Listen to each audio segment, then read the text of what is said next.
Governor Sindh Kamran Khan टेसवरी से मुत्तहिदा कौमी movement पाक सरजमीन पार्टी और तंजीम बहाली कमेटी MQM के सरबराहों की मुलाकात हुई, जबकि मुत्तहिदा कौमी मूवमेंट के कन्वीनर डॉक्टर खालिद मकबूल सदीकी, PSP के चेयरमैन मुस्तफ़ा कमाल, तंजीम बहाली MQM के सरबराह डॉक्टर फारूक सत्तार मुलाकात में मौजूद थे।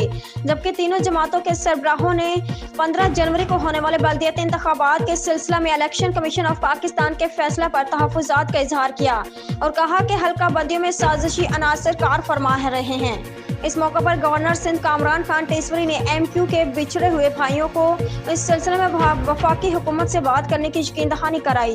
जबकि इस मौके पर साबिक मेयर वसीम अख्तर ख्वाजा, इजहार अनीस कायम खानी, मोहम्मद हुसैन, फैसल सब्जवारी, डॉक्टर निगहत अरशद बहरा, अब्दुल वसीम, रऊफ सदीकी, शबीर कायम खानी, महफूज यार खान, हफीजुद्दीन, सैयद शकील अहमद और दीगर भी मौजूद थे।